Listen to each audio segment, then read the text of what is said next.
Hello everyone, welcome to a DSP video, or should I say, a KOGaming video. I know, it's been way too long since we have watched a video from KOGaming. Um, so here, 8 years too late, the sad story of The Last Guardian, a review. It's a review, not just review, it's a review. And he says it is in his description. After over 8 years of development and hype, The Last Guardian finally released in early December 2016 on the PS4. Sadly, it failed to live up to my expectations for multiple reasons. Please enjoy my review. Oh boy. So let's. By the way, this is one of the games he actually hated because the story was minimal and abstract and it required you to think. He doesn't like games that requires you to think. He hates games like that. He likes having his hand held. He likes things being explained to him. If he has to think about it, then the game did not really have a story to him. Let's get on with it. What is going on, everyone? Phil here, and welcome to KOGaming. Phil is here, guys. Not Billy, not Sammy Samosa, not Ash.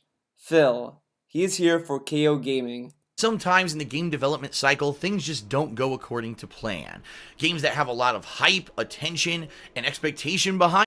Now, someone told me that, in KOGaming, they replaced Phil doesn't do that robot voice anymore.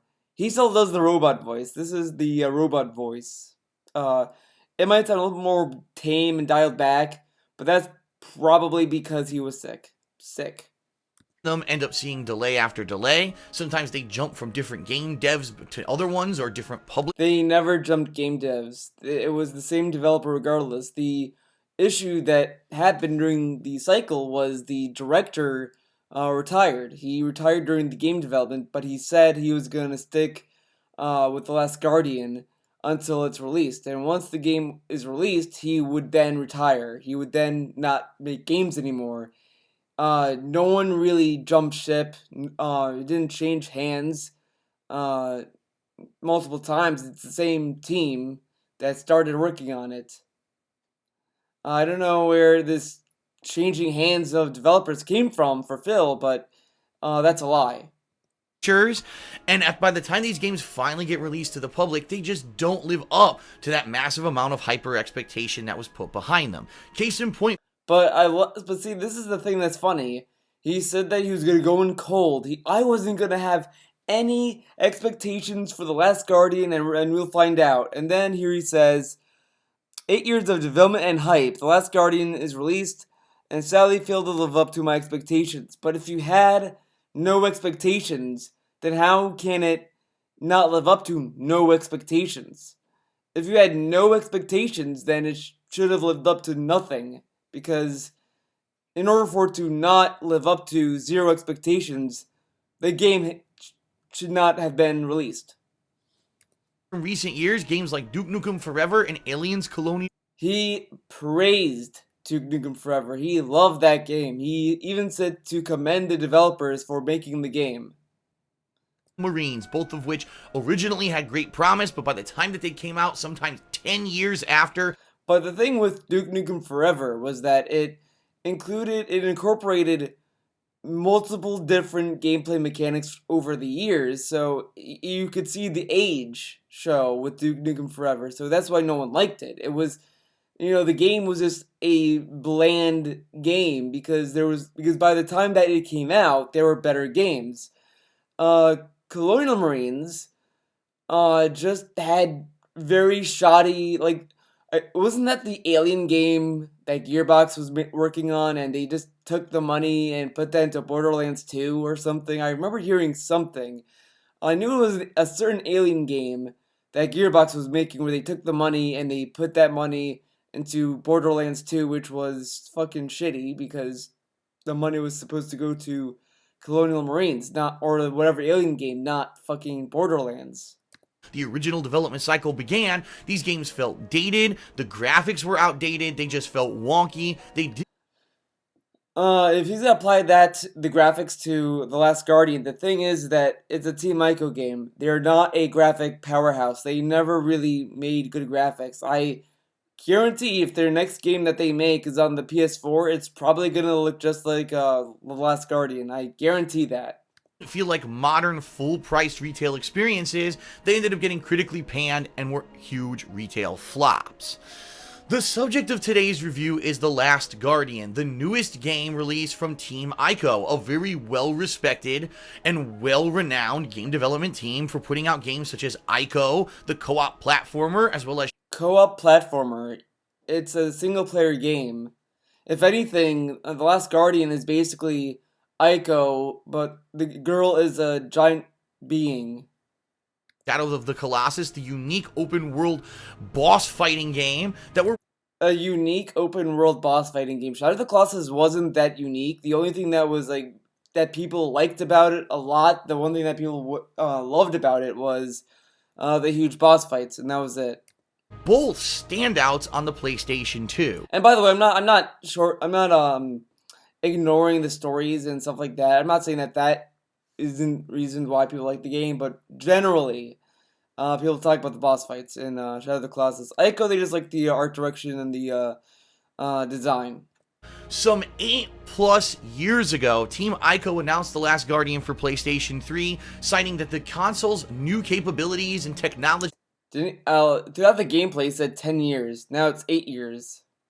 Okay. were going to allow them to go into new areas completely. They were going to do new leaps and bounds when it came to what you could expect. New leaps and bounds. Where did they say this? They just showed a fucking trailer of Trico waking up or something, and that was it. Like, it wasn't anything revolutionary. There was no gameplay shown. What was the revolutionary thing that they were pitching with The Last Guardian? The animal? Like, that. They've done that before in Ico. Like, it's not. Last Guardian didn't really do anything new. It just had a different way of having platforms and puzzles, and Phil was disappointed that it had puzzles. In this kind of artistic game, and people's jaws dropped when they saw the first footage at E3. Now, we saw more footage of the game year after year until Year after year? Where was he? Was he in like another planet where they had other, like there was only one trailer for the longest time for this game. Other than that, it was like not cutscenes, screenshots that were like kind of shown, but then that also trickled off. There was a reason why people thought the game was canceled because you only had one video of it at the time in 2009. They only released one video. They didn't release anything else other than articles saying, "Oh, we are working on it. We did stuff," and that was it. And then, there you go.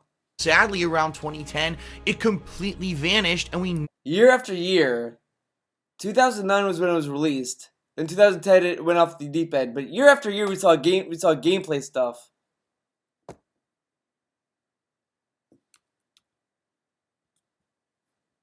never really heard. Hold on, we gotta rewind that.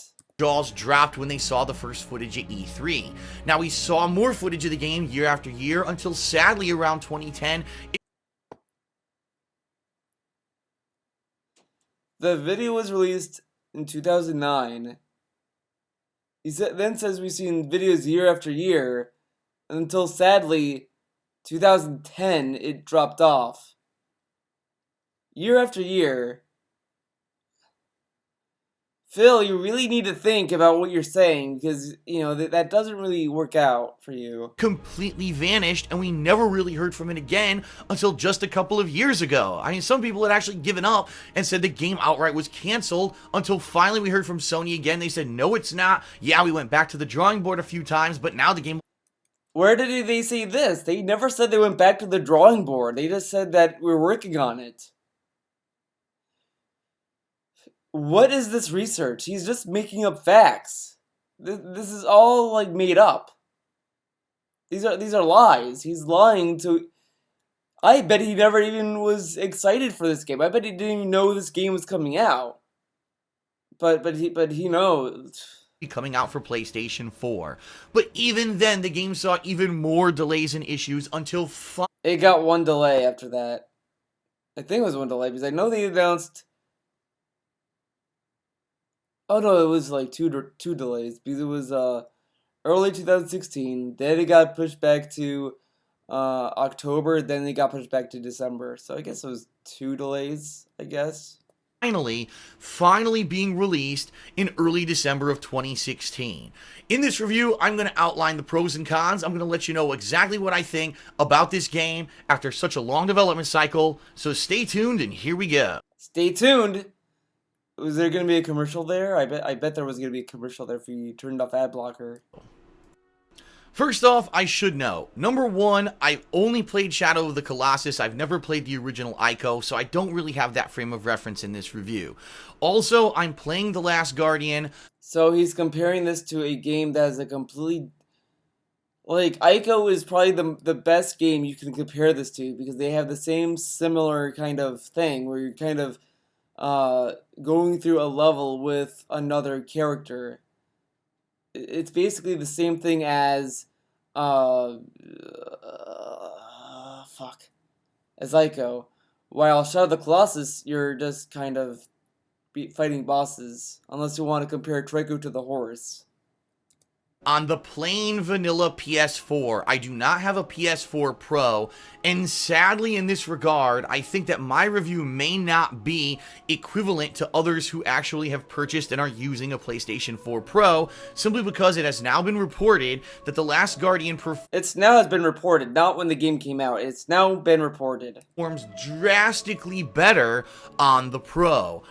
No way, dude. Actually, no. Actually, no, that is kind of surprising because even the Last of Us, for some reason, runs worse on the Pro. So, I mean, I guess it's a huge step forward for the Pro. The original PS4, which I played it on, sadly, this game has tons of frame rate issues. There's so many... I watched the stream of it when he was streaming it. I didn't really see that much of a frame drop. I mean, obviously, it's not 60 frames. I mean, obviously, it's not DSP's lovely 60 frames, but I didn't notice it being to the point where I would just say, I'm not playing this game anymore. It was this kind of... I would say it would probably drop below 30, but I think it's probably between, like, 20, 30, maybe in the 10s. Maybe, but I wouldn't go as far as single digits or to the point where it would cause you to stop playing the game. That's just kind of hyperbolic. Times in The Last Guardian during my playthrough when just simply walking into an open area, the game goes and drops its frame rate into sometimes single digits. That's a lot. Single digits? I really, really doubt that, but maybe people with a more keen eye can confirm that for me, because I don't think it dropped to the single digits. And you're going to see the video footage throughout this review is not due to my capture software having an error or anything like that. While his capture software has crashed on him multiple times, but it's not his capture software. Simply put, The Last Guardian is not a game optimized for the original PlayStation 4, which leads to the question that I have to ask before I even start reviewing the game. How can you sell a game on a console that you know it underperforms on? Because it performs to the point where it's playable. The thing for me is that I kind of didn't think The Last Guardian was worth $60 because to me, it felt more of a remastered of the PS3 version. Like, I feel like that they developed it for the PS3 and then they just kind of moved it to the PS4. Because it's the same game you would get on the PS3. It's just that probably the PS4 could have handled the AI for Trico better. That's probably what that's what I feel was the reason why they couldn't release on the PS3. I think Trico was one of the biggest issues that the game ran into because Trico is a huge animal, and they needed to program the AI to. I think they intentionally made it to act like an animal. So there you go. Why not publicly admit that this game does not perform well on PlayStation? Because they figured that the customer is smart enough to understand that this game would run better on the PS4 Pro. The whole thing, the biggest thing that PS4 Pro sold itself on was better gameplay experiences for PS4 games. It would be able to run at better frame rates and all this stuff. That's why people were upset when they would hear that games still ran at 30 frames on the PS4 Pro, etc. But people expected the PS4 Pro, or would expect naturally that it would run better on the PS4 Pro. So why would they have to say to you guys who have a PS4, not the Pro, that it would not run as good on the PS4 than it would on the PS4 Pro? Why would Sony have to tell you that if the game tells you on the back it runs better on the PS4 Pro? It's on the fucking case. It's not a surprise. Because again, why would you have a commercial and say, this game runs like shit, but buy it? Why would you, like, if Sony made an advertisement for The Last Guardian and says, hey, by the way, for the PS4, the game sucks. Then they wouldn't sell any copies, Phil. That's a terrible idea. You should never go into business, Phil. You are a terrible businessman if you think that would sell a product. Oh, yeah, you have a PS4? Okay, guys, you have a PS4 and you want to buy The Last Guardian, well, just so you know, it runs terribly, so go buy it today. Like, yeah, okay, sure, Phil. Or rather than selling it on this console and then having people's high expectations dashed. If it's obvious you could not get the game optimized for PS4, then just say that and say buy it for PS4 Pro only, and if you don't have a Pro, skip. But see, look at the 3DS. Look at the new 3DS. Why do you think that a lot of games, like there's only one, maybe two games from my memory that run exclusively on the new 3DS? Every other 3DS game that has been out runs on it. It runs better on the new 3DS. Obviously, like Super Smash Brothers is one of those. Pokemon Moon and Sun and Moon, and so on and so forth. Because I'm willing to bet that the games that were exclusive to the new 3DS did not sell as much as the games that were on the 3DS itself. I have a feeling that's the case.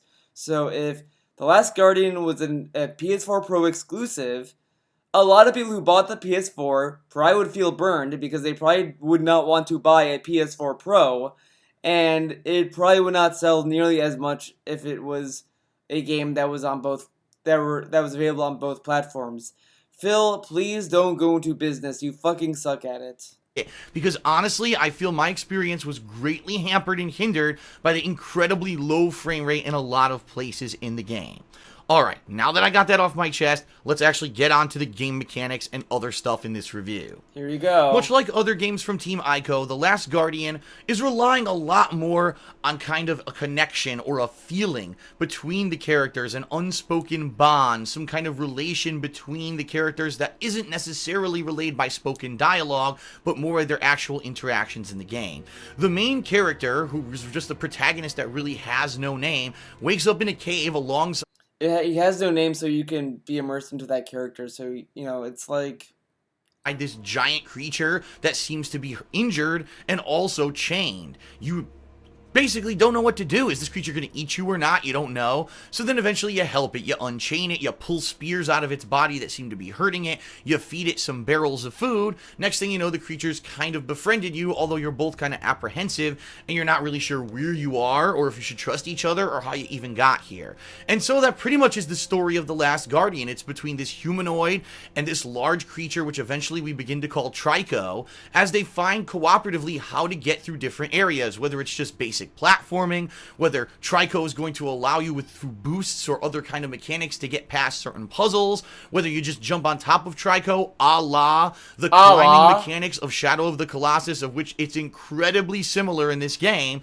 You grab on, you'll climb up and ride him as he jumps through holes or he platforms higher up areas where normally, obviously, you couldn't reach because you're just a tiny human, and that's kind of the premise of the game. Now, yes, the game does get more complex as you move along, and the puzzles will get a little bit more difficult. Maybe there'll be some water mechanics where you need to swim underwater or use the water elevation height to reach different switches and open gates so that Trico can come into rooms that maybe you've already gotten through by shimmying through small tunnels and such. There's going to be some enemies, including different kinds of turrets, as well as some automated armor that walks around trying to kidnap the protagonist, and it's up to you to either get away from that armor yourself or get Trico to come in and try to assist you during combat. Now, it's kind of unique because when Trico gets riled up during combat, he needs to be calmed calmed down. So you have to jump on top of his back and kind of pat him in order to calm him down, to get him to remember, oh, I'm not your enemy, I'm your friend. So it's kind of cool. And yeah, I like how he, like, that phrase right there, that whole thing is such a cluster of words. He could have just said, you pat down Trico to calm him down, and that's it. Like, you didn't really need to say, well, so that you know that they're our friends and this and that. Like, that's way too much words. Way too much words. That's like way too much to say in a review. Like, you're supposed to be to the point and concise if you want to make a very poignant review. It's something that I'm still trying to learn myself when I do a review on my main channel. I'm trying to get to the point more. I know I tend to ramble as well, like I do in these videos, but it's something that, you know, you kind of have to pick up on quickly. And I've said this on my main channel that I've actually gotten a lot better than, you know, if you look at my old videos, I go on bigger tangents. Trico does feel like he kind of has a mind of its own a lot of the times in the game. Sometimes I just walked to one area riding Trico and he instantly leapt to this area that we were supposed to go to, and I hadn't even discovered it yet. I hadn't even looked up at that height or elevation, and he had already advanced to the next part of the game. So, and sometimes he'll just go ahead and solve this stuff by himself. On the flip side of that, sometimes you'll be sure that you need to do something, whether Trico just needs to stretch out so you can get to a higher ledge, or maybe you really want him to just walk in one direction, and you'll try to do it through the vague control scheme of the game, and he just won't do it. Now, I've heard a ton of excuses. Excuses. It's a fucking animal. Okay, look, I've had this huge thing with him during this playthrough. He's the whole game. You're with this big giant animal, and actually, you know what? You know, to be fair, a lot of people made the same complaints as Phil, actually. So, you know, it's not really Phil's issue as well. I mean, I think Greg Miller, name drop to Greg Miller, said the same, something similar to this extent. But it's interesting seeing how people review this game. It's, you know, it's like showing someone 2001: A Space Odyssey. Like, you know, are they gonna sit through that? Are they gonna see from the beginning to end? Are they gonna sit through the entire movie? And are they gonna either, like, you know, have the patience to understand it or to put up with it, or what? It's kind of like that. So when you put a game, if you put The Last Guardian in front of someone, you're going to get a very unique or odd reaction from people because it's such a jarring experience. And that's kind of what Team Ico does with their games. But it's a fucking animal. Like, you really expect this thing to behave and know exactly what you're thinking? I mean, because, like, you know, I was watching a KOGaming video, and this was about Shadow of the Colossus. And they were saying that when they were doing the horse in Shadow of the Colossus, they wanted that horse to be like a wild animal. They wanted it to not really obey to what the player wanted to do. It's supposed to be a wild animal. And I could see that same philosophy carrying over to Trico. And for a guy who played Shadow of the Colossus, he should have at least expected that. But now shoveling as an excuse is fucking dumb. It's fucking... It's just that you're not allowing yourself to look at the game through a artistic eye. And this is kind of a debate through video games, if video games are art or not. And a lot of people can find a lot of examples of games not being art, while you can probably find examples of games being art. Personally, I think it depends on the game. I think if the game has artistic intent, then it can be art. Just because it's a video game doesn't mean that it's naturally art by intent. But there can be things about certain games that have artistic intent in them or has some artistic drive. Team Ico is a game company that makes a lot of artistic games, and you know, you can expect something artistic or abstract within their games, and this is one of those things.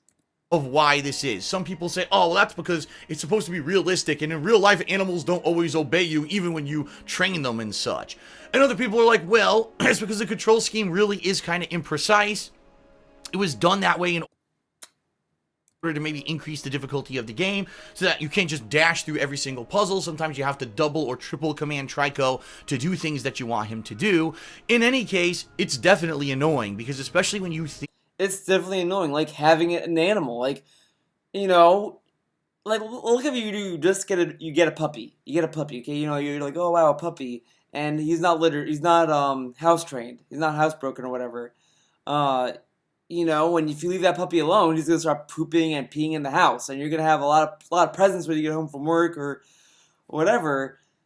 And then you're gonna try to train the puppy to you know hold it in so that you know so you can go out for a walk, all that kind of stuff. You have to train the dog to do that. Or in my case, a rabbit. Let's say I have my rabbit being from an outdoor rabbit to being an indoor rabbit. I would have to litter train my rabbit. I would have to pick her up and kind of like show her where the litter box would be, so on and so forth.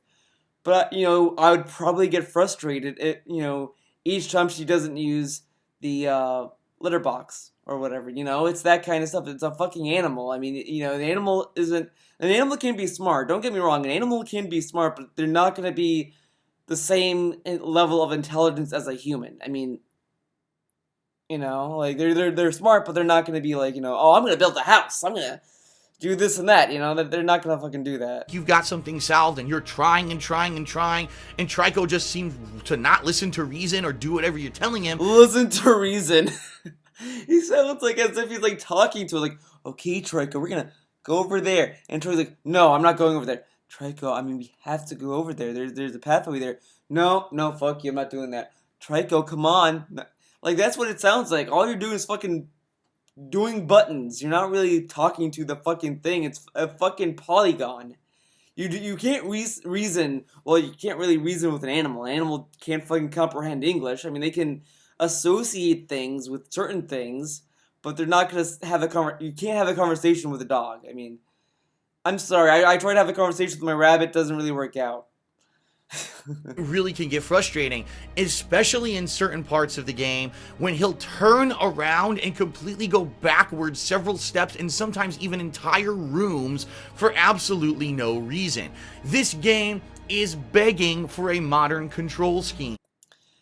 I mean, honestly, I could see that being an annoyance, having the AI go back that far. But you know, it's one of those things that some people might have less of a problem with.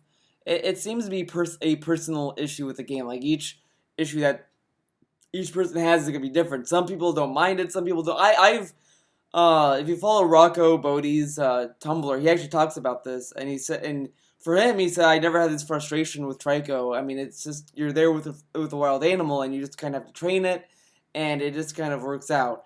So, like, obviously, that might not have bothered him for Trico to go all the way back to a room, or you know, maybe he understood the gameplay better. Who knows? I mean, uh, it just seems to be kind of a person by person issue.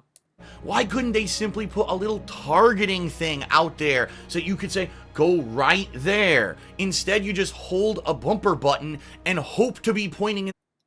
But, like,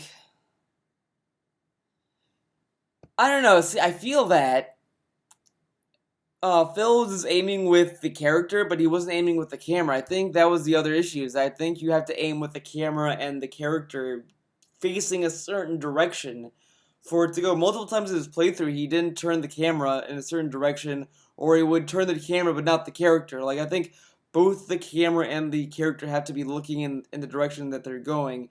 Multiple times in this playthrough, Phil would just get impatient and just kind of look in the direction that immediately, like, pan another direction or something. I don't know. Like, it's a game that you really need to have patience for. Right direction as you ambiguously try to tell Trico where to go, and a lot of the times it leads to utter frustration and chaos if Trico goes backwards instead of forwards, forcing you to redo entire platforming segments.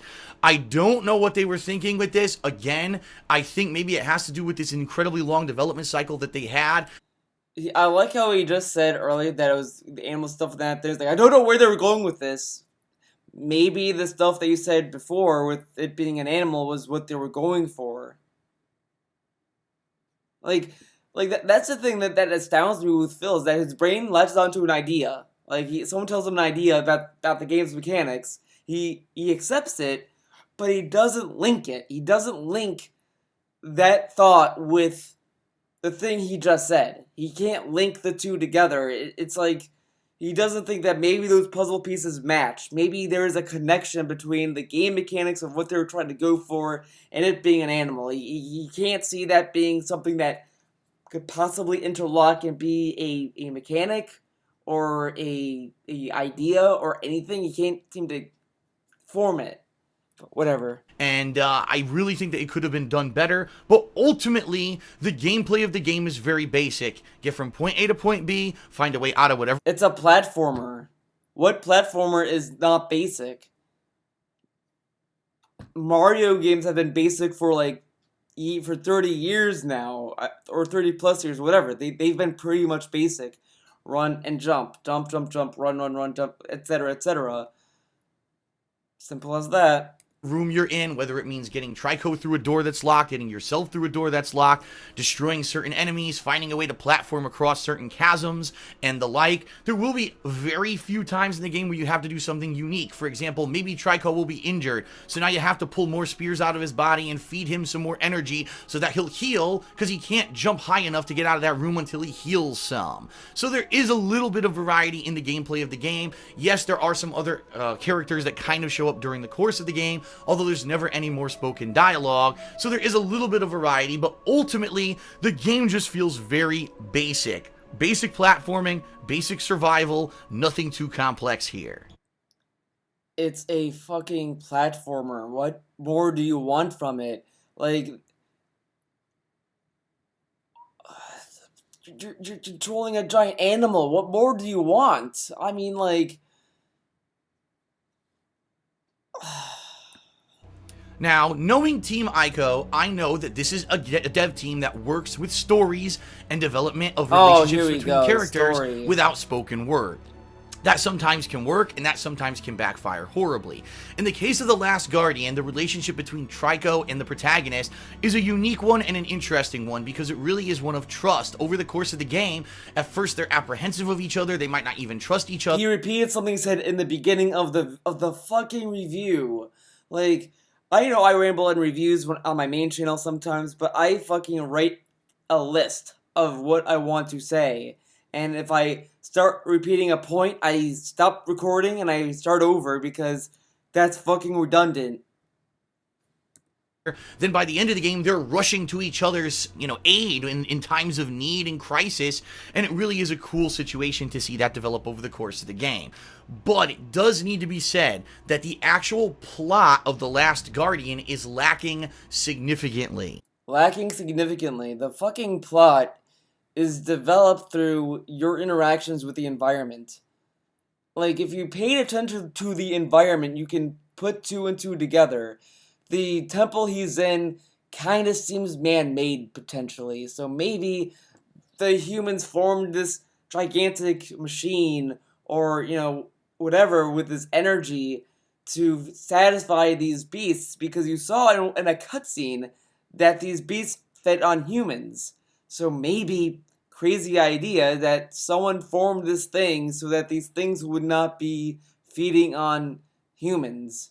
But again, Phil cannot think about that. He cannot understand that maybe there's a point to all this. He can't really think about this.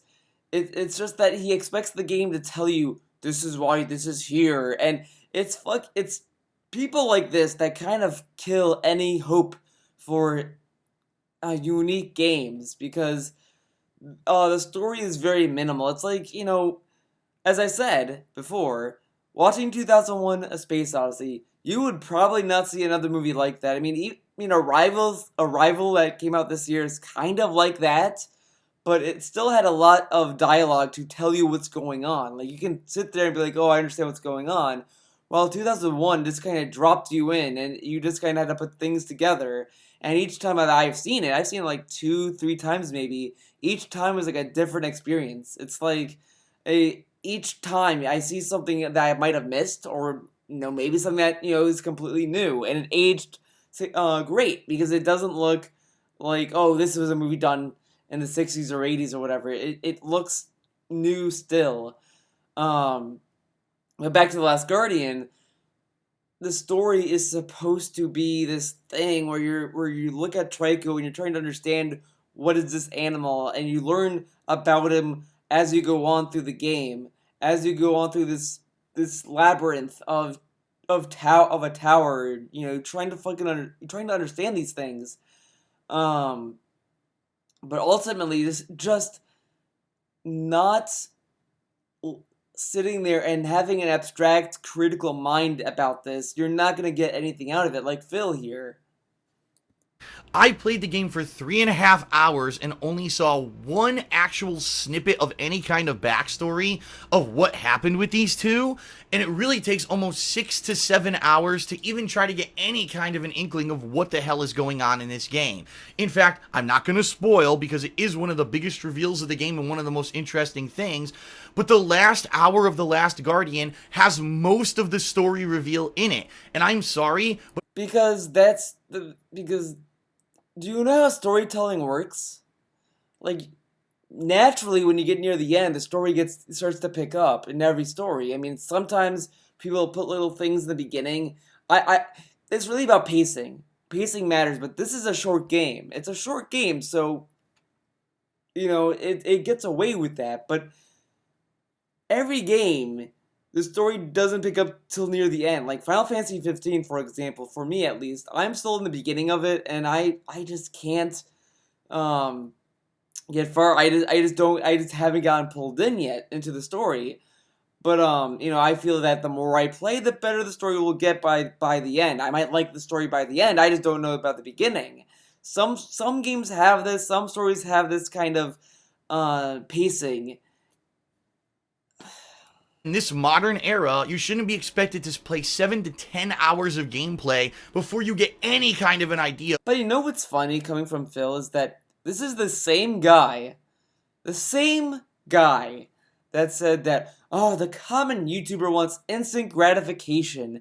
They're not there for the video. They're not there to watch the video or whatever, or enjoy the playthrough or whatever. They're there for that instant gratification, that instant joke, and blah, blah, blah, blah, blah. And here he's complaining that he wants that instant gratification with the story.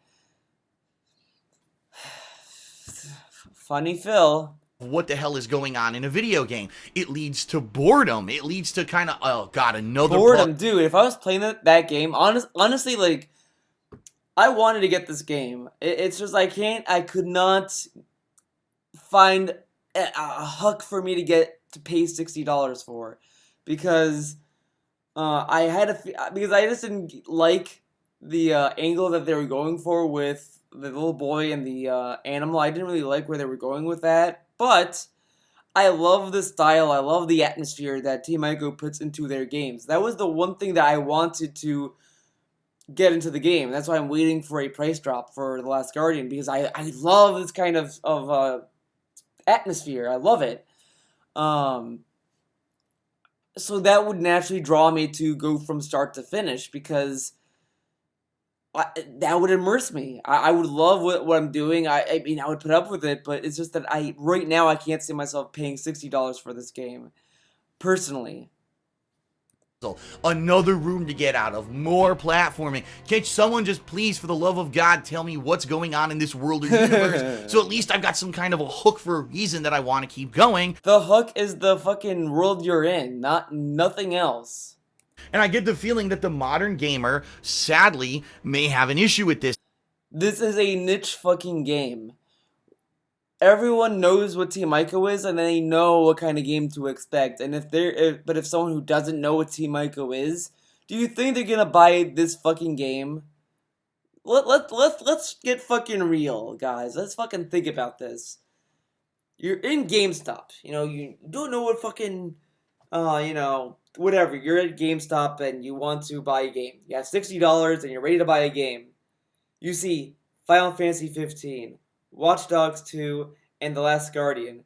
Out of those three, which one would you pick if you are a new modern gamer that never heard of a Team Ico game, that never played Ico and never played Shadow of the Colossus at all? They have nothing to know. What do you think they're gonna go for? I can tell you one thing, they're not going to go for Last Guardian. I'll tell you that much. I can guarantee they're not going to go for The Last Guardian. So right off the bat, this game is targeting already a audience that is niche and kind of people who know who what Team Ico is and what they're for, or people who like platforming or whatever. It's very clear who buy this game. It's very clear who would. That's why I was surprised Phil even bothered with it, to be honest. They may lose patience and say there should have been more story development or something earlier on in the game. Now again, knowing Team Ico and But at the same time, though, that same person that Phil's describing might also like it because it's something that they've never seen before. I'm trying to think of a game recently that I've been playing that maybe like Dead Rising. That's a series I kind of tried back in the 360 when that came out, and I hated it. It was like, wow, this is fucking stupid. Like fuck this game. I fucking rage quit that game quickly. Now that I'm older, I got the game on PS4, and I fucking get it. I fucking love the item management. I love starting a case mission, be like, okay, what am I gonna bring? I need to bring food because I need to heal myself. What items should I bring? Oh, I'm gonna bring this item, this item. The gun I'm gonna save for a special occasion. So I'll just bring one gun. Whatever. It's a lot of fun doing that kind of stuff, and then looking at the time like, okay, well, this mission doesn't start till then, so I can just go save that guy. It's very fun doing that, and I fucking get that a lot now. Playing that game, it's a lot of fun doing it and trying things and failing at. It's one of those games where you thrive on trial and error, and you thrive on experimenting because it feels more realistic in the sense that you have to choose what you want to do specifically. Like you have to think, and what you do can either reward you or punish you for doing whatever you're doing. And I love that. I love that because enough with Dead Rising, but that's how I feel with this game. If you never heard of Team Ico and you pick up this game, that might happen to you, where you might sit there and be like, "Wow, I actually like this. I like how different and daring this game is." It's kind of that's how I feel about it. It's kind of how I feel with MGS5. I know a lot of people hated that game. A lot of people didn't like it. That's fine. I liked it because Kojima tried to do something with that game. Like he tried to do something new. And yeah, you could argue that it failed miserably, but at least he tried. It could have been easier for him just to pump out like the same game over and over and over, but he tried something new. And for him to fail at that is something admirable because no one does that anymore in games. I mean, there's some devs that do that, sure, but it's not as much as it once was. the fact that I've played Shadow of the Colossus, and that game also really didn't have much of a coherent story. It was something you had to piece together from Coherent.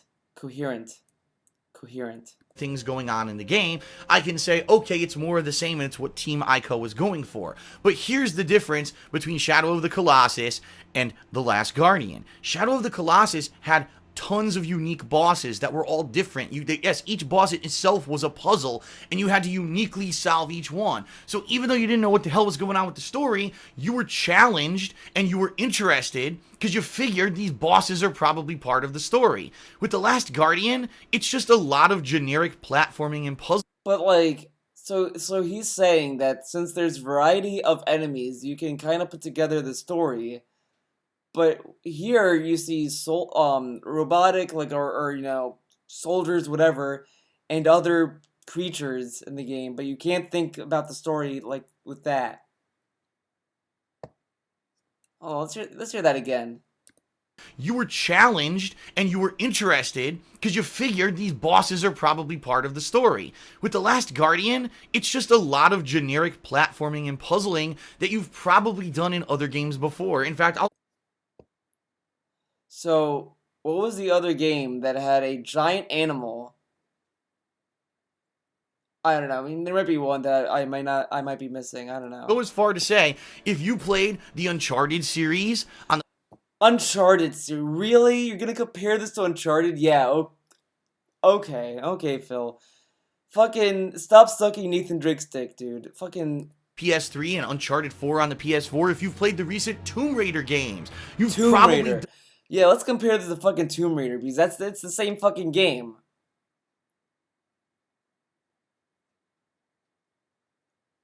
Are you fucking retarded? Tomb Raider and Uncharted are not platformers.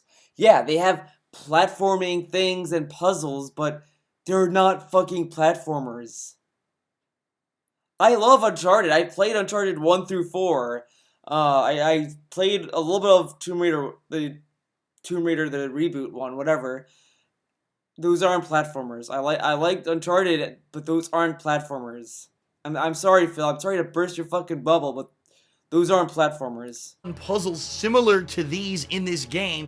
So there's a puzzle in Uncharted where he brings a giant animal around with him, and he climbs a giant animal and he feeds the giant animal, and he's trying to run from enemies and throws food at the giant animal, and then climbs buildings and then rides a giant animal.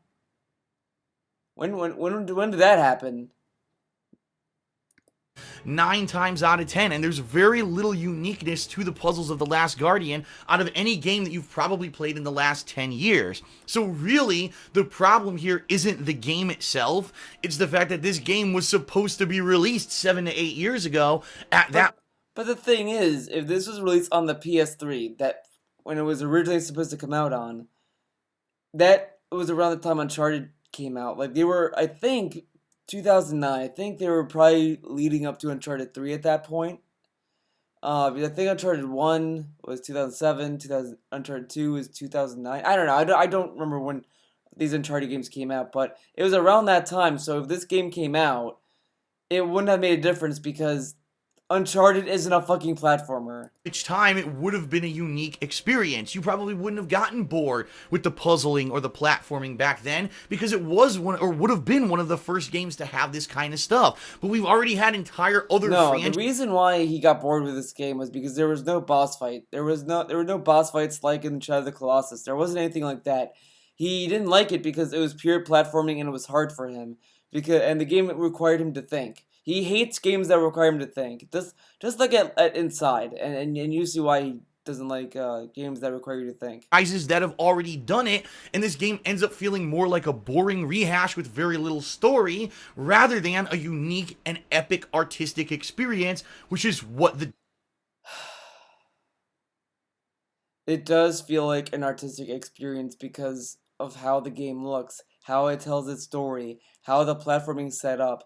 Yeah, some of the platforming might be generic or simple, which is funny because if it's simple and basic, then why was he stuck for like most of the time? Who knows? But whatever. Team was going for. And so, although there are some really annoying and concrete issues with the frame rate and graphical performance on the original PS4 console, ultimately the major issues with The Last Guardian end up being a matter of timing. If The Last Guardian had released in 2009... A matter of timing. He still sounds like a robot. I'm sorry if you're one of those people that told me that he dropped that voice. Nope, still a robot. No. I mean, to a degree...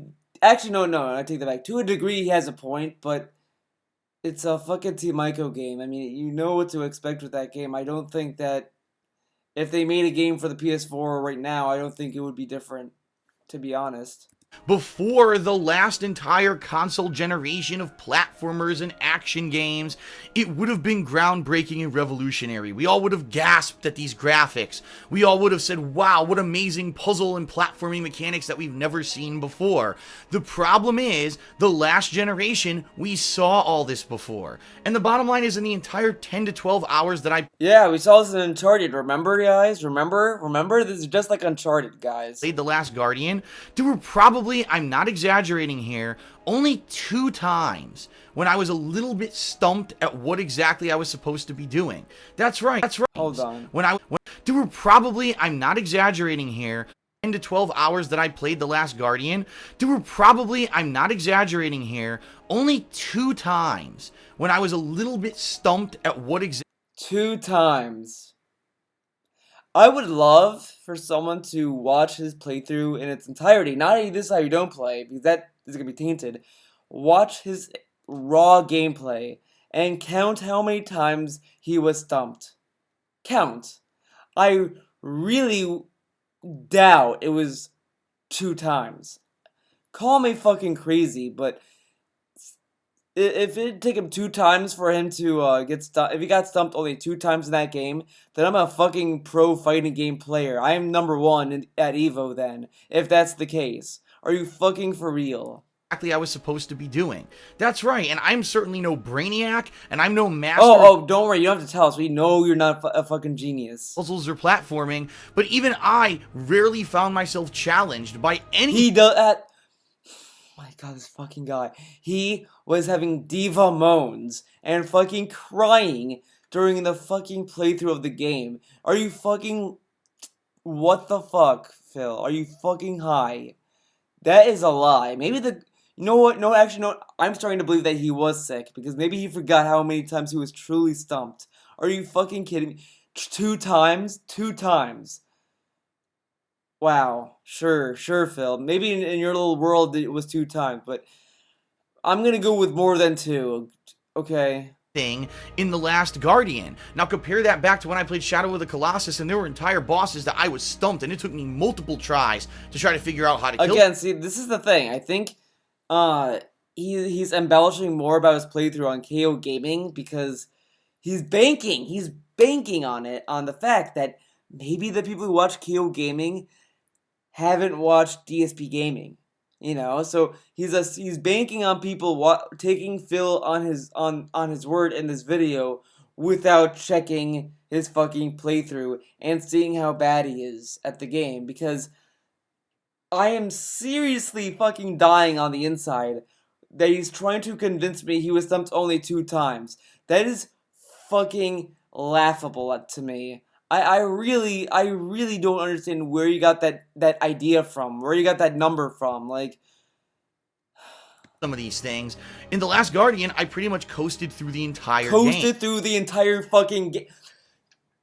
Again, tell me how many times he fucking diva moaned and he got frustrated and looked at stream chat and fucking got fucking frustrated. Count how many times and you tell me how stumped he was, and tell me how much he coasted throughout the game. Coasted. Fuck off. There's almost no challenge here because if you've Almost no challenge. Yeah. Games of the last 10 years, you've done this kind of stuff before, and it makes He's done this kind of stuff before, but yet he had these diva moans, like, oh, oh, oh, like, he fucking sounded like he was, like, drinking himself off or something, like, fucking... Incredibly easy to figure it out on the fly. Incredibly... That's the shortcoming of The Last Guardian. It just came out too late. This is a game that could have been groundbreaking, that could have been amazing. Wow, a platformer that makes you feel with artistic relation between the... He was not fucking immersed in that fucking game. He kept shitting on Trico, to like, oh, fuck you, Trico. Trico, you're such a fucking idiot. Fucking dingus. Oh, Trico, you fucking idiot. Oh, Trico. Oh, Trico. Oh, Trico. Fucking Trico. I'm gonna fucking kill you, Trico. Fucking fuck you, Trico. Oh my god, Trico killed me, Trico. Fucking Trico. Trico's a piece of shit. Fuck you, Trico. Fuck you, Trico. Like, oh my god, the fucking salt he had with Trico was fucking a... Fucking... Really? Really? He was not fucking immersed. He did not feel anything for Trico. He only started to feel things for Trico near the end. Probably because a lot of people fucking shat on him for it. Because, honestly, this is the thing I've noticed with his playthrough. The beginning of it, he was just fucking not giving a shit about Trico. He didn't give a fuck. But near the end... So I feel like that in the beginning of his playthrough, people started commenting saying, wow, this fucking asshole is really shitty to Trico out. Fuck you, Phil. And all this kind of negative shit. And then he was like, no, I should... Then his comments started to shift. He started to be like, oh, okay, Trico, I'm gonna pet you, Trico. Okay, Trico, let's do this.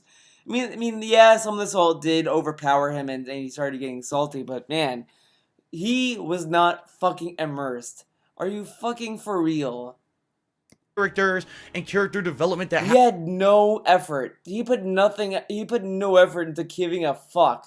He was just there to play the game and hope the views would roll in. And he was fucking salty the views weren't. So he didn't get into it because the views weren't there. with outspoken dialogue, with puzzles, and with platforming, and with cool graphics and all of that. And all of that just kind of gets brushed under the rug when you say, oh yeah, it's 2016 and I've done this a million times before. This isn't anything unique at all. Oh yeah, and by the way, they're selling The Last Guardian for a full $60 price tag. It's not like this is a bargain title because they know that it's outdated.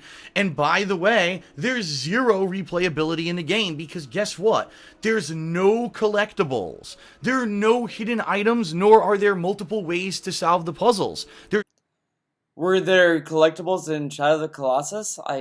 Well, actually, no, there might have been. Now that I think about it, but whatever, let's continue. One way to solve every single puzzle. You do it once, you progress on, and you never care about it again. There's absolutely no reason to ever go back and play The Last Guardian once you've beaten it once, and therefore you just leave yourself kind of scratching your head as to why is this priced the way it is. And then last but not least, this is kind of because it's printed on a PS4 disc. It's packaged in a PS4 case, and they sold it there, and they thought that this was a hype title, and they could make extra money. That's why, Phil. It's to get rich. Personal pet peeve for me. For a lot of you out there, especially if you're a fan of Team Ico, this might not be a big deal for you, okay? But when you beat The Last Guardian, there's tons of plot holes. There's tons of things that are plot holes. Tons of plot holes in the game. What are the plot holes? Oh, why is there a machine there? Why are there robots there? Well, if you took the time to look at the environment around you and you stop talking like a fucking buffoon that you are, Phil, maybe you could have figured it out, but you don't really have a critical brain to begin with, so you probably didn't get it. Completely unexplained about Trico, about the protagonist, about all kinds of stuff. You're left to kind of try to piece it together in your own mind, but even ultimately then, there's not enough information in the game for you to concrete. There's not enough information? Whatever. Okay, sure. Get the full story on what happened in the actual story of The Last Guardian. Maybe the more you play it, the more the story will start to make sense, and maybe you'll get things that maybe you never got before, because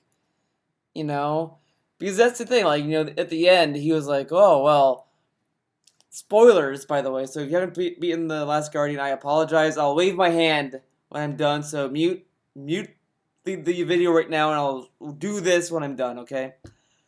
So spoilers right now. He said in his playthrough that, the people eat, so they put people in the barrels, and then the Trico things eat the barrels. So then, why did, he questioned that part, and I was sitting there, I was like, oh, it's because, when Trico ate the main character, he didn't digest him. He spit him out, and he had those markings. Maybe the Trico beast can't digest humans whole like that. Maybe they need that machine there to process the humans into a barrel or something so that they could be more digestible. Maybe that's what's going on. Did you ever think about that, Phil? Who knows? Okay. Spoilers done. You can unmute. I'm sorry, but for a game that already feels dated, that performs graphically poorly on the original PS4, I'm expecting more. I want a full, concrete story. If I'm going to pay you full retail price, I have to feel I at least got something out of the game that was worth that full retail price. And sadly, with The Last Guardian, I kind of felt cheated. Like, this was a game... He felt cheated. Okay. A guy who didn't know what the fuck to expect, he felt cheated, okay. That could have been amazing, but because they left it as dated as it was, because they didn't really push it... So if they kept the story the same and released it in 2009 or whatever year it was supposed to come out in, the game wouldn't feel dated? The plot holes would not exist anymore? Oh, well, okay. It's whatever you say. To be something better than everything else that's come out recently, it ends up feeling... Why would you compare this game to other games? That's the thing. It's obvious The Last Guardian is not competing for Call of Duty. They're not competing with Uncharted 4. They're not competing with anything else. The Last Guardian is by its own right, its own game. And when you buy The Last Guardian, you're buying it for the game that it is. You're buying it for a Team Ico game. Underwhelming, it ends up feeling dated, and it just ends up feeling sad because we had such Sad. high hopes for this. Such high hopes. We had such high hopes. The guy who said that he was going to go in cold and not go in with huge expectations, he had high hopes. Yeah. Okay, which is it, Phil? Game that was supposed to sell the PS3, that was going to be the big next hurrah for Team Ico. This was going to be a system seller? Really? Yeah, The Last Guardian's going to be that system seller, guys. It's going to be the last hurrah for Team Ico. Team Ico didn't disband after this game, Phil. Only one guy retired. One guy. That doesn't mean that the whole company is gone. I mean, unless no one wants to work in it or something. I mean, but it doesn't sound like the company is gonna be gone. It seems like it's gonna be there. It's just that one guy isn't gonna be there. And it just kind of has fizzled out and released with a whimper rather than any kind of excitement. Now, here's the truth of the matter. Yeah, you know what? They should have given Trico a gun, have a cover system, and it would be Game of the Year. It would be different, dude. Give him a gun, have Trico be witty in his commentary, have him say fucking one-liners, and it would be Game of the Year, dude. And have it be, also, have him be funny, have it being set during Christmas time, because Christmas time is the best time to set a game, and also have customizable weapons, just and maybe change the name. Last Garden, terrible name. We should call it like something that's dead and that's rising, and also throw in just the number 4 just for shits and giggles. As I've read a ton of mainstream game reviewers, absolutely a ton. Yeah, he read a ton. Yeah, I'm sure he has. Yeah, okay. Kissing this game's butt. Kissing this game's okay. Let's IGN. Let's go to IGN. Okay, we're gonna go to this fucking website. We're gonna fucking do things if this loads. Okay, it's loading. Okay, where's the search bar? Maybe it's down. Ah, there it is. Looks like they gave it a 7. Kissing its butt, dude. They kissed its butt. Oh, wrong fucking thing. Oh, this is the review. Wow, I was looking right at it. Let's see. They don't put the bad anymore. You fucking IGN. What the fuck, dude? Good. The Last Guardian is a beautiful, melancholy game filled with highest highs and lowest lows. What the fuck is that? Good point. Yeah. Okay, but 7 out of 10. Kissing its game's ass. Let's go to GameSpot.com.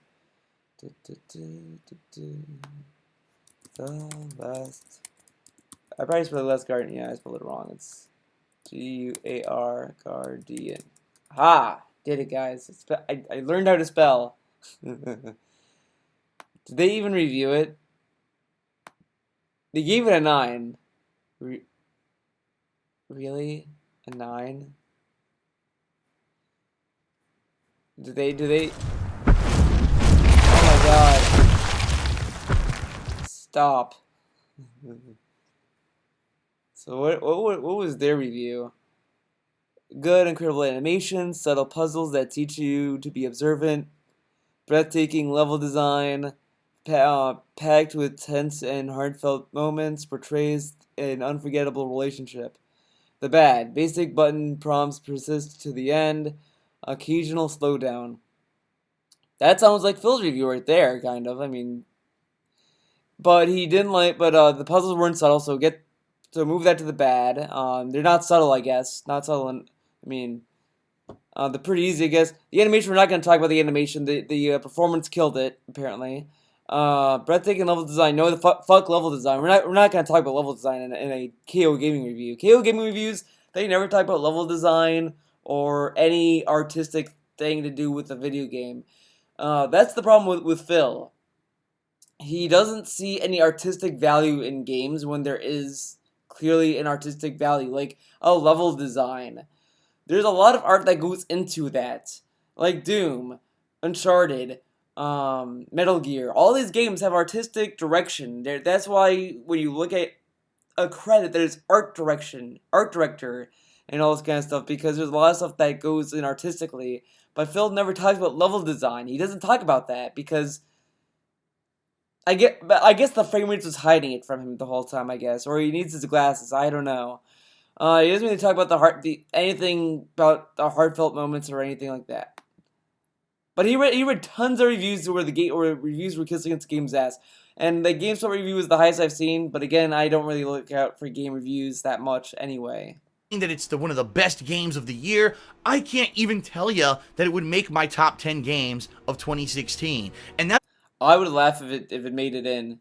TBH. a tough thing to say because this game didn't even have that many great games. The bottom line is, I thought that because this game didn't even have that many games of 2016, and that's a tough thing to say because this game didn't even have that many great games. This game didn't have that many great games. Did he mean this year didn't have that many great games? This game didn't have that many great games. Yeah, The Last Guardian needed more games. That's the problem. The bottom line is, I thought that Shadow of the Colossus was a far better, more unique game that just did things better. And sadly, The Last Guardian, I think, is going to... But this isn't the Shadow of the Colossus. You can't compare the two games because both of them tried different things. Up being a footnote in gaming history of yet another one of these Duke Nukem Forever. A footnote while he praised the shit out of Duke Nukem Forever. Okay. Or Aliens Colonial Marine situations where when Alien Colonial Marines where the fucking devs pocketed the money. Okay. game takes so long to release, it doesn't matter how much time, effort, and care is put into it, the game is going to become underwhelming at release and people just aren't going to be blown away. The Last Guardian... But honestly, okay, you know what, let's fucking take a step back for a moment. When this game was announced and after the whole oh it's canceled thing to the point where it's released, when they announced the release date, I just sat there and was like, you know what, whenever this game comes out, it's not gonna fucking live up to this huge hype. That's the thing, you know, like when I started gaming, when I was a wee child, I got swept into the hype a lot of times, like with the GameCube, with Metal Gear Solid 4. Metal Gear Solid 4 was the game that taught me the lesson of, don't get swallowed into the hype machine. I didn't like MGS4 personally. That game was disappointed me because I had this huge expectation about it, and it didn't live up to what I thought the game was going to be. And that's what I learned ultimately, is that with this game, how long it takes and the amount of hype that it generated, there's no way it was going to live up to the hype. There's no way. There's no human way that this game was going to be the game of the century. There's no way that this game was going to be the second coming of Jesus. Like, it's a fucking game. It took a long time to come out, sure, but if you have low expectations, you have no expectations, you can't get disappointed. But according to Phil, he had no expectations, yet he says here he had high expectations. Is too easy, it's boring. Too easy. Again, watch the playthrough. Tell me how easy it is for him. It doesn't have enough variety in the gameplay, it doesn't give you enough concrete story, and it performs graphically inferiorly on the... Inferiorly. Okay. Alright. Is that even a word? Let's fucking test that out. Inferiorly. Oh, I guess it is.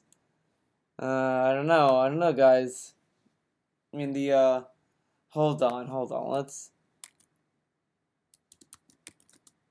it doesn't, change, it doesn't highlight a, spell check.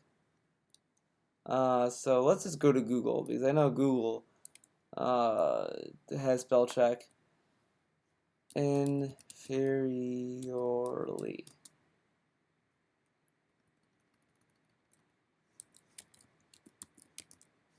Damn it, he's right. PlayStation 4 original console. It's got far too many negatives for me to tell you that this is a game worth full retail price. Maybe when this game goes to half price in a few months, which ultimately it's going to be, it'll end up being one of those big discounted games if you have PS Plus, then maybe check it out. If you're a huge fan of Team Ico, you're gonna love the game because it's got all that original style and flavor. Isn't it funny? Dude, it's hilarious.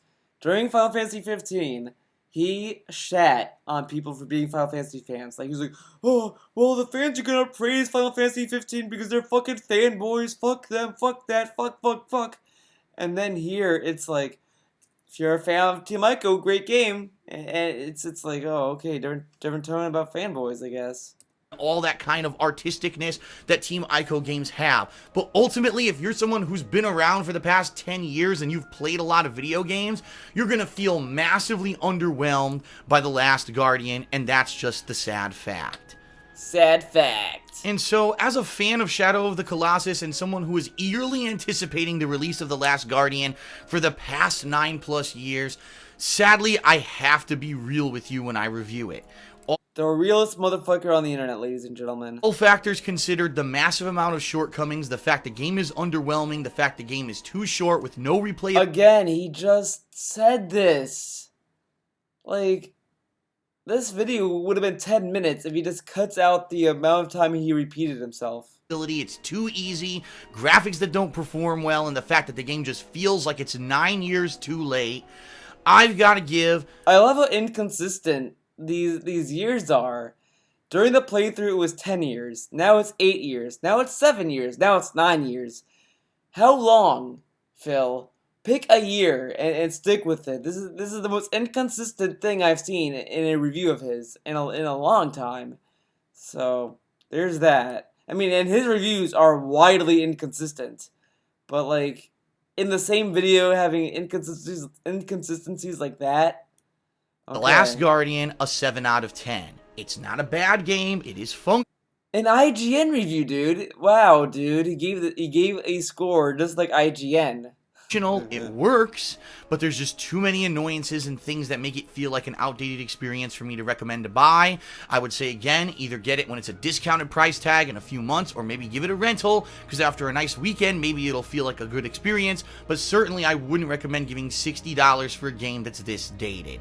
This is what's going to happen with games that get stuck in development hell. It's just an inevitability. And even though all kinds of hype and positivity... So if it's an inevitability, then why not just adjust your expectation for that and then review the game with that in mind and be like, okay, well, it's this is the review. Since this game was in development so long, I'm just going to look at it through the lens of the year that was supposed to come out or something. Why not do it like that then? If it's an inevitability, or I don't know, whatever. And spin can be put on it. This game is not Game of the Year material whatsoever. Don't be fooled by these other people who every time they play an artistic game... Yeah, don't be fooled by other people's opinions when they say that they like the game and it's their Game of the Year. That's like me. That's like people saying that I'm fooling people when I say Let It Die is my Game of the Year. Like, I'm being genuine with that. I love Let It Die. That game, I've been playing that nonsense. I'm addicted to Let It Die. I'm addicted to that game. So, yeah, that's my Game of the Year. But I guess I'm fooling you with that, right, guys? I'm fooling you. The real answer is whatever Phil picks. See, that's the real answer. I love that. I love how he's hiding this review under his opinion. But then when other people share their opinions, saying, oh, I really like the game, and it's going to be my Game of the Year because it's, like, really artistic. I like the artistic value that this game has. They're fooling you. Fuck off. To them, it's Game of the Year, Game of the Year, Game of the Year. It's not. Why are you shitting on these people who liked the game? Why? What's the point? What's the point with that? Okay. You're going to be fooling yourself into wasting your money on something that you could have spent on a more modernized... So that's the thing. It's their fault that you buy a game. See, that's the problem with people. Is that it's why I stopped listening to reviewers. I look at reviews sometimes if I'm curious about a game, but I'd never have a review be the judge for a purchase. I've done that many times in the past, and I hated it. Last time I did that was like probably 2009, That was the last I did it. Then after that, I was like, fuck it, I'm just gonna um, go off by my own taste and see, is it a game I want? Is it worth, do I want it? That kind of stuff. And I only look at reviews to see if I have an assumption. Like if I look at a game, I'm like, like Dead Rising 4. Let's look at Dead Rising 4. I'm like, this game looks really easy and it doesn't look like it's gonna be very. It's not gonna be the game for me who likes Dead Rising 1 and 2. So then I might check out a review to see if my thought is correct. That's as far as I would go, but I would not judge a purchase off of a review. A review isn't even that at all. Like that, like people think that because they're used to judging reviews that way. But honestly, a review is someone giving their opinion about something and them saying do they feel like that they should recommend it, and that's all it is. It's just someone sharing their opinion about recommending a game. Game that you probably would have gotten a hell of a lot more gameplay and enjoyment out of.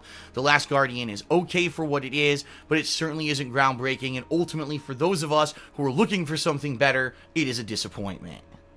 Well, that's it for my review, everyone. I hope that you enjoyed it, and if you did, please consider giving this video a like right here on YouTube, as well as subscribing to KOGaming, because in the coming weeks, there's going to be a ton of new reviews for all the games that I've been finishing up in 2016.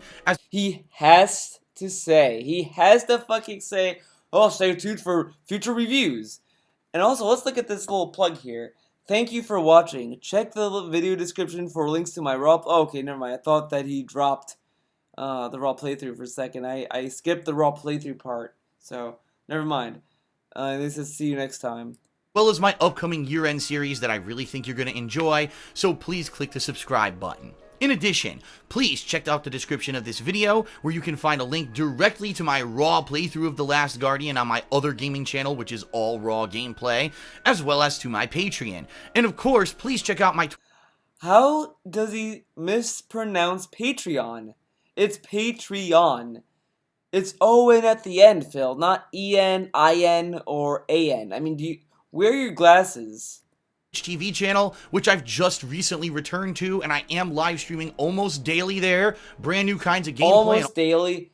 Fucking daily. Stop lying, Phil. You stream there every day for those bits. You want those bits up your butthole. I mean... kinds of stuff for you throughout year end, so please check it out at twitch.tv/DarksidePhil. Thanks a lot for watching, everyone. I'll see you next time right here on KOGaming. Peace out. Everyone, I'll see you next time TV/DarksidePhil. Thanks a lot for watching, everyone. I'll see you next time right here on KOGaming. Peace out. Oh, I thought you said something else. But yeah, okay. Let's take a look at the fucking comments. I did give my healthy dislike. I had to. Absolutely. It was mandated. I really think you missed the point with this one. Yep. Totally. What's the point? These games have never been about technical finesse. The entire set from this team cannot claim technical mastery.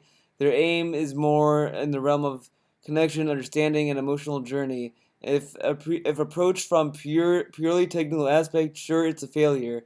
In many aspects, however, the effort into making the game a piece of art that strengthens the sense of humanity, it's a magnificent success. Yep, exactly. I mean, it's a little cheesy at the end, but it's still a artistic type game. Just like when you look at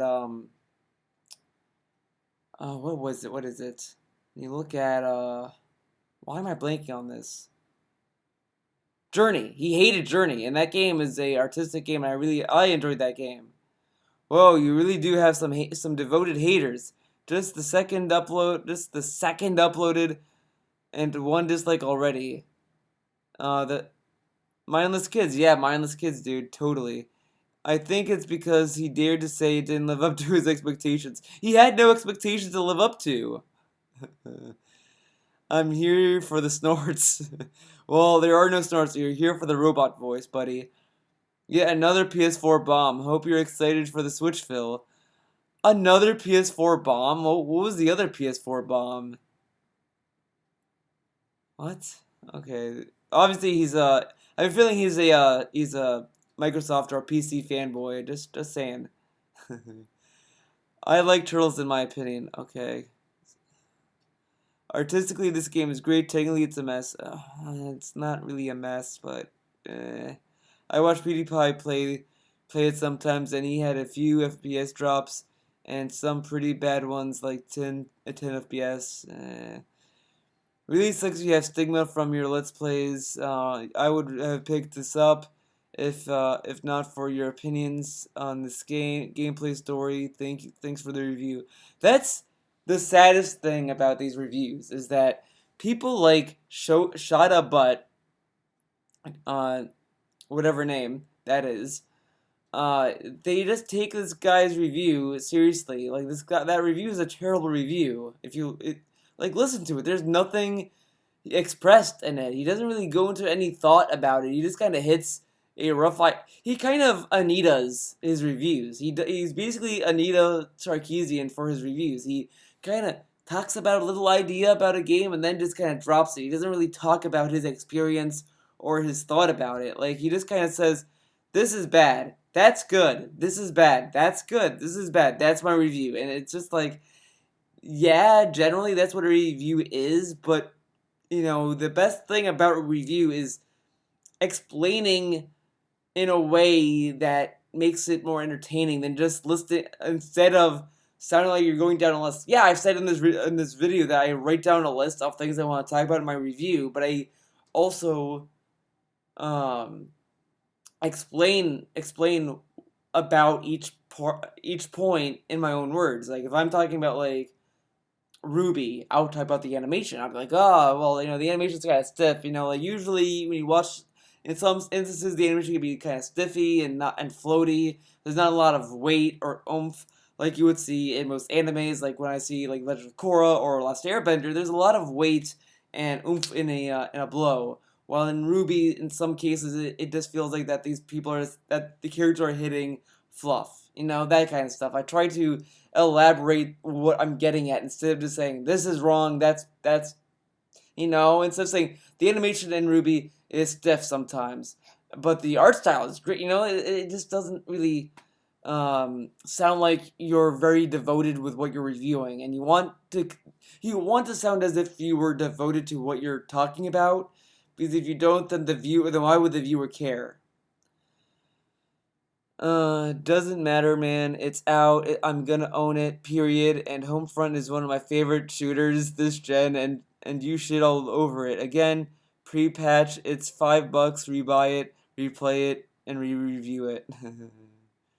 I kind of like that comment. Actually, I'm gonna like that comment. That's pretty good. That's a good one. I was going to buy this game, but it runs like crap on the OG PS4. They're probably doing it on purpose to boost the sales of the PS4 Pro. Witcher 3 looks better, runs better, and is way bigger than this overhyped crap. F you, Sony. Um, that's kind of a conspiracy theory right there, but I'm not gonna fucking go into that. But Witcher 3, really gonna compare this game to Witcher 3? Okay, yeah, because they're both so similar. Should have just remastered Shadow of the Colossus. They did on PS3, buddy. Where were you when that was released? But I fuck off with that. Dislike that comment. Snort one final shit review in a year of bitterness. I agree with you. It was a bad game for me, and it feels old. Totally worth $60 for me. Game of the year. Uh oh. Hipster alert, guys. He wears glasses. Wow, guess I'm never getting this flop. Okay. More dislikes, please. Okay, he asked for it. Also, do you think a game company is going to tell you to not buy even though they know it's bad for the console? No, they wouldn't. Okay, see, there's some critical thinking there. It's been out 3 minutes, 3 dislikes, left my ass off, fanboys. So far, I said one smart thing and 2 dumb things in one comment section. Trash game 10 years is hilarious, but it's 8 years, but it's 7 years, 10 years, 7 years, 10 years. Okay, let's look at that. 10 years. 2016. They did not announce this game in 2006. I'm sorry. It was 2009. That's when they announced the game, not 2006. So it's not even 10 years. Just saying. So it's basically 8 years. No, 7 years, because 2017, 18, 19, 3 plus 7, yeah, 7, because yeah, 7 years, but see, inconsistent, 10 years, 8 years, 9 years, 7 years, 5 years, 1 year, year after year from 2009 to 2010, year after year between 2009 and 2010 is year after year, so just keep that in mind. That's it for this video. It's 4:44 a.m. I should have been in bed 44 minutes ago. Fuck my life. What is life? What is sleep? Thank you for watching this video. See you in the next one.